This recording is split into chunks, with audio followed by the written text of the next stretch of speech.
ఎవరికి చెప్పుకోవాలి నా బాధ? ఓదార్చి నువ్వే ఒంటరి చేసి వెళ్ళిపోతుంటే నా వల్ల ఎవరు బాధపడాల్సిన అవసరం లేదు. నేనే మీ అందరికీ దూరంగా ఉంటాను. మీరు హ్యాపీగా ఉంటే చాలు. ఒకప్పుడు నువ్వు లేకపోతే నేను బ్రతకలేను అన్న వాళ్ళే ఇప్పుడు ఉన్నావో పోయావో కూడా పట్టించుకోరు. ఒకప్పుడు తిన్నావో బంగారం అని తప్పించేవారు ఇప్పుడు అసలు తిన్నావో లేదో కూడా పట్టించుకోరు.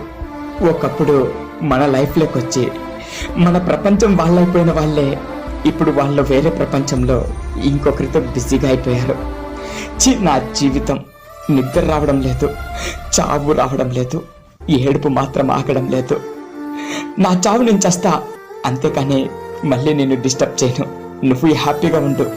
ఏమో అనుకున్నా 72 సార్లు కొట్టుకునే గుండెను కొందరు వ్యక్తులు ఒకేసారి ఒకే మాటతో కొట్టి చంపేస్తారని తెలుసుకోలేకపోయాను.